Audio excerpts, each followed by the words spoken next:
오늘 이준석 대표가 중앙선대위 상임선대위원직에서 전격 사퇴했습니다. 어쨌든 어제 오전 비공개 선대위회의에서 김건희 씨 의혹과 관련해 대응 전략을 논의하는 과정에서 불거진 조수진 공보단장과의 갈등이 표면적인 이유인데요. 1차 당무 거부라고 해야 되나요? 부산행, 순천행, 네. 울산행으로 이어졌던 이때 순천에서 이준석 대표와 함께 한밤을 보내셨던 세칭 이핵관 우리 천하람 순천 갑 당협위원장님 모시고 이야기 나눠보도록 하겠습니다. 안녕하세요. 예, 안녕하십니까. 전남 순천의 천하람입니다. 예, 뭐 잠깐 아까도 방송 마이크 켜지기 전에 얘기를 했습니다만 좀 어려울 때만 불러서 예. 모셔서 그래도 이렇게 나와주셔서 감사합니다. 아유, 별 말씀을요. 최재형 캠프가 해산되는 그 시점에 한번 나오셨고 예. 오늘은 또 이렇게 선대위에 워낙 큰 일이 벌어졌습니다. 자, 조수진 그 공보특보와 표면적으로는 이 갈등인데 네. 사실 오늘 그 기자회견 하면서 도대체 후보에게 무슨 얘기를 들었길래 후보가 조수진 공보특보에게 지시한 게 뭐냐 도대체 이렇게 질문을 했단 말이죠. 네. 사실상 후보와의 갈등 아니냐 이런 해석도 가능할 것 같은데. 사실 그렇게 보고 싶어 하시는 분들도 계시지만은 네네. 일단 전체적인 시스템의 문제인 것 같아요. 그러니까 이준석 대표 입장에서는 제가 이제 얘기를 나눴을 때는 어떤 느낌을 받고 있냐면 팔다리를 다 묶어놓고 골은 넣어라라는 얘기를 듣고 있는 심정인 것 같았어요. 제가 느끼기에. 네. 그러니까 이게 그러니까 이준석 대표가 2030 내지는 중도층에 어필하기 위해서는 그럴 수 있는 어느 정도의 여건을 만들어 줘야 되는데 네. 그런 사실상 이준석 대표가 패싱 당하고 어떤 인재 영입이나 아니면 어떤 현안이나 뭐 리스크 대응에 있어서 본인의 의견이 전혀 관철되지 않는 상황에서 어떤 본인에게 의무와 책임만을 강요하는 것 그런 상황을 더 이상 참기 어려웠다. 그리고 그 상황에서 조수진 단장의 일이 터진 거다. 이렇게 보는 게 정확할 것 같습니다. 그러니까 리스크라고 하면 실제로 김건희 씨 관련 리스크에서 네. 사실 이준석 대표는 저걸 왜 대표가 직접 하지? 라고 생각을 했던 게 그 중앙일보에 보도됐던 뉴욕대 연수 사진을 네. 본인이 찾아서 올렸어요. 그렇죠. 그걸 왜 당에서 안 하고 본인이 당 대표가 직접 하셨는지. 그러니까 이제 이준석 대표도 어떤 시스템적으로 대응해야 된다라는 얘기를 안 한 것은 아닌데요. 그렇죠. 근데 이제 그게 어떻게 보면 체계적으로 잘 안 되고 그러다 보니까 이준석 대표가 사실 지난 4.7 재보궐 때도 오세훈 시장 캠프에서 모든 네거티브 대응을 그냥 혼자 단기 필마로 막 해내고 그러지 않았었습니까? 그랬죠. 뭐 신사뷰 뭐 이런 얘기 네, 만들어내면서. 그러니까 그러다 보니까 본인도 답답해서 약간 답답하니까 내가 뛴다 그런 심정으로 한 것 같은데. 자, 예. 근데 문제는 실제로 그 조수진 공보단장이시네요, 직책이. 공보단장과 그 언쟁이 일어날 그 시점이 뭐냐, 그 이야기가 주제가 뭐냐면 하나는 후보가 후보의 입장이다라면서 조수진 공보단장이 김건희 씨 사안 관련해서 후보는 사과도 했는데 왜 당이 제대로 이거를 디펜스를 안 하냐. 의원들이 왜 이렇게 가만히 있냐. 왜 가만히 있냐. 또 하죠. 예.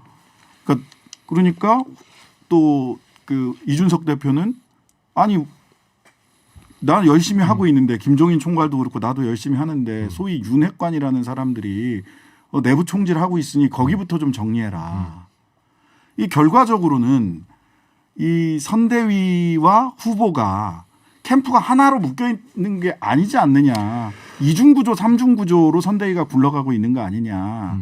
이게 겉으로 드러난 말로 봐야 될 수밖에 없지 않나요? 그렇죠. 그런 부분이 분명히 있고요. 그러니까 지금 사실 얘기하자면 공보단장이 총괄선대위원장, 상임선대위원장을 패싱하고 후보와 직접 소통하는 거는 그리 좋은 일은 아닙니다. 그렇죠. 네, 그 일단 근본적인 게 그렇게 있고요. 또 한 네. 가지는 공보단장이 그리고 어떤 선대위 회의에 와서 다른 사람들에게 아무리 후보의 말을 전하는 형태라고 하지만 그렇죠. 더 열심히 해라라고 얘기하는 거는 좀 어찌 보면 안 맞는 일이거든요. 후보가 이렇게 하는데 니들 뭐 하냐 뭐 이런 거잖아요. 그런 거지 않습니까? 그래서 이제 네.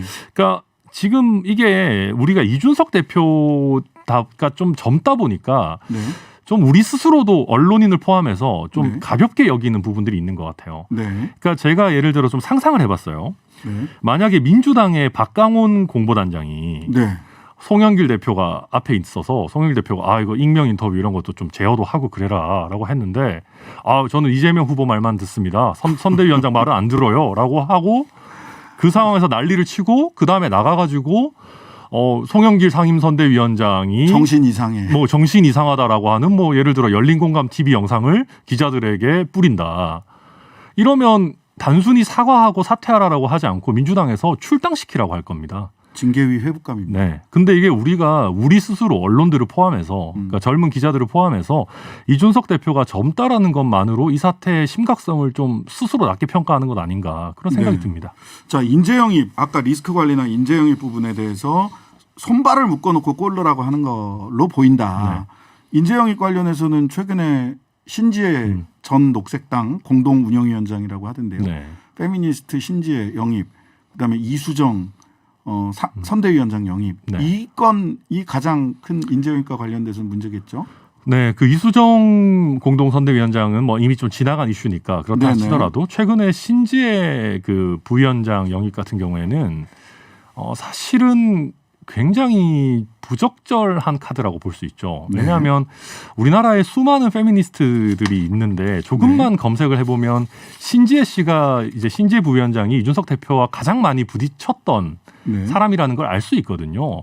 그러면 이런 신지혜 부위원장을 보란 듯이 데리고 들어온다라는 거는 이준석 대표 입장에서는 너 나가라 이런 얘기처럼 느낄 수도 있는 거죠. 이거 도대체 이게 나를 어떻게 생각하는 거냐라고 느낄 수 있는 부분이 분명히 있다고 보고요. 그리고 선거 전략상으로도 신지혜 부위원장 같은 경우에는 이수정 그 선대위원장과 좀 다르게 전 국민이 아는 정도의 인물은 아닙니다. 그러면 그 신지혜 위원장을 아는 분들은 자기 진영을 배신한 것 아니냐라고 해서 반감을 오히려 가지실 수 있고 또 신지혜 위원장을 알고 있는 또 특히 별로 안 좋아하는 2030들 입장에서 보면 또 표가 떨어질 수 있는 이런 이중고가 생길 수 있거든요. 마이너스가 훨씬 크다. 그러니까 이수정 위원장은 그래도 그것이 알고 싶다 이런 데 많이 나오시다 보니까 전 국민적인 인지도가 있는데 신지혜 부위원장은 그런 것도 사실 아니어서 이게 좀 어떤 선거 전략적인 면에서도 과연 좋은 영입이냐 이런 부분을 좀 걱정되는 부분이 분명히 있는 거죠. 예. 근데 이제 뭐 얘기는 듣긴 했다 주말에 그러니까 통보받은 거죠. 그렇죠. 예. 자, 그런데 이 두 번째란 말이죠. 그래서 이준석 대표가 이 두 번째 소위 사퇴 내지는 당무 거부, 앞에 거는 당무 거부, 이번에는 선대위원장직 사퇴. 그 뭐 각각 뭐 이름은 명칭은 다르지만 뭔가 두 번째다 이런 느낌이에요. 맞습니다. 근데 간격도 너무 짧아요, 그죠? 2주 남짓이었죠. 2주 남짓인 거죠. 근데 김종인 오늘 그 총괄이 2주 가까이 관찰해 보니 전혀 효율이 나오지 않는 비대한 조직이다. 선대위에 대해서. 그러면서 무슨 헬리콥터 이렇게 그 굉장히 좀 단출하게 가야 된다. 그다음에 그 이준석 대표도 실무형 선대위로 가야 된다. 결국 윤핵관과 윤핵관을 한 축으로 하고 김종인 이준석을 한 축으로 한 선대인의 이중 구조와 관련돼서 실질적으로는 세력 다툼 내지는 힘겨루기에 들어간 거 아니냐 이렇게 볼 여지가 있지 않을까요? 그렇게 볼 여지가 어느 정도는 있죠. 방법론에 대한 어떻게 보면 사실 첫 번째로 이제 부산 순천 다닐 때도 그런 방법론에 대한 서로 상이한 생각들이 단초가 됐던 게 맞습니다. 뭐 인재 영입이나 이런 부분들이 표면적으로 드러나긴 했었지만 김종인 위원장 입장에서도 지금 2주 정도 지켜봤다라고 하고 있는 상황이고 이제는 좀 더 본인이 그립을 쥐고 가겠다라고 얘기를 하고 있는데 그런 거죠. 그걸 만약에 그렇게 된다면 정말 그렇게 해서 선대위가 슬림화돼서 좀 정리가 되고 또 김종인 위원장이 어느 정도 정리된 형태로 이준석 대표를 다시 한번 뭐 모시는 형태가 된다면은 이준석 대표 입장에서도 출구 전략, 입구 전략이라고 해야 될까요? 이 있겠지만 지금은 출구 전략, 그때는 입구 전략. 근데 이제 그게 결국은 모든 것은 이제 후보의 뜻에 달려 있는 거겠죠. 예, 그렇습니다. 그래서 뭐 벌써 딱 뭐 제가 질문할 거 알고 계셨다는 듯이 결과적으로는 지금의 저는 시기가 윤석열 후보의 지지율이 앞서 나가고 있다가 한동안 앞서 나가고 있다가 그것도 꽤 많이 앞서 나가고 있다가 지금 지지율이 혼조세를 보이거나 일부 그 소위 데드크로스라고 할 수 있겠죠. 국민의힘 쪽에서는 이렇게 됐을 때 김종인, 이준석 두 사람이 정말 선대위를 슬림화하고 실무화해야 되겠다. 그리고 그 구체적인 형태로서 소위 윤핵관들을 이 선대위에서 좀 정리를 해야 제대로 된 선거할 수 있지 않겠느냐라는 시기를 선택한 측면도 있는 게 아니냐. 뭐 글쎄요. 그걸 이제 그렇게까지 전략적으로 잡았는지는 잘 모르겠습니다만은 네네. 더 늦어지면 안 된다는 위기 의식이 있는 건 확실한 것 같습니다. 그러니까요. 지지율이 계속 고공행진을 하고 있다면 굳이 뭐 갈등이라는 것이 표면화되지 않거든요. 그럼요. 필요가 없죠, 사실. 예. 뭐 근데 지금이 이제 우하향 추세가 되니까 지금 정리하지 않으면 선거 진다. 그렇죠. 김종인 위원장도 사실은 처음에 왔을 때는 큰 실수만 안 하면 이긴다라고 하는 상황이었는데 이제는 네네. 좀 뭐 많이 상황 변동이 있지 않았습니까? 네. 그러다 보니까 지금까지는 조금 뭐 크게 분란을 만들지 않고 당내에서도 그냥 좋은 게 좋은 거다라는 식으로 넘어가려고 생각하셨는지 모르겠는데 네. 이제는 그럴 수 없는 상황이 된 거죠. 네. 네.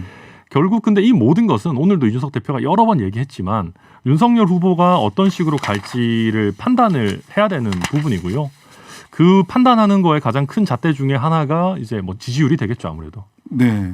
동력 윤석열 후보가 사실 울산행을 선택했을 때도 지지율에 좀 이상 알람이 경고등이 켜졌을 테고 지금 경고등이 또 켜지고 있다라고 볼 수 있을 텐데 그렇다면 결과적으로는 윤석열 후보의 판단이 가장 중요할 텐데 네. 지금 말씀하신 지지율이 하나가 있을 것이고 근데 이제 윤석열 후보 스타일상 본인이 그 경선에서부터 그 쭉 함께 해왔던 소위 윤핵관이라고 네. 하는 인적인 변수가 있을 것이고 또 하나는 지금 김건희 씨 허위 이력 관련된 이 의혹을 대처하는 리스크 관리할 때를 보니까 윤석열 후보 본인이 그 김건희 씨가 사과하라고 해서 내가 사과를 권고받아 사과했다라고 해서 네. 소위 여의도에서 얘기하는 서초동 캠프 이 세 가지 변수가 윤석열 후보의 태도를 결정하는 거 아니냐.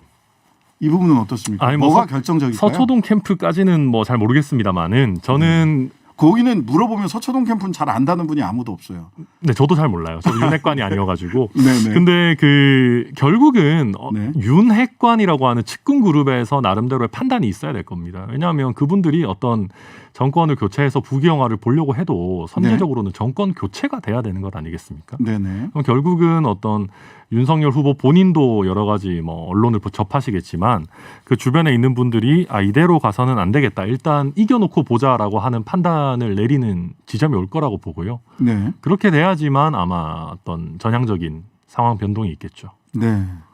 결과적으로 이준석의 입구 전략은 김종인 총괄로 입구가 김종인 총괄이 될 것이고 그 입구가 열리느냐 안 열리느냐는 결과적으로는 윤석열 후보의 네. 판단에 달려 있는 것이다. 네, 맞습니다. 그리고 이제 이준석 대표가 첫 번째 카드를 이미 썼고 이번은 두 번째 카드이지 않겠습니까? 그렇죠.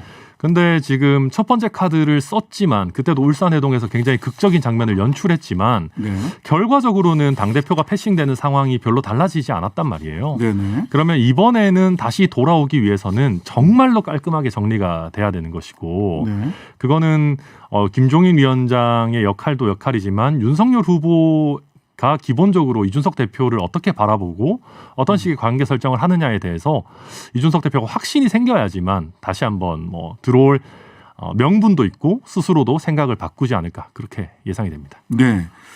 네, 당분간 또 이 이슈가 한동안 네.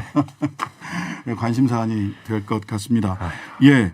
입구는 김종인이고 그 입구를 열 사람은 윤석열 후보 본인이다. 네. 열쇠는 결국 윤석열 후보가 열쇠는 쥐고 있는 윤석열 후보가 쥐고 있다. 그 열쇠를 쓸지 말지는 지지율이 좌우할 가능성이 크다까지 오늘 천하람 순천갑 당협위원장님과 말씀 나눠봤습니다. 감사합니다. 네, 감사합니다.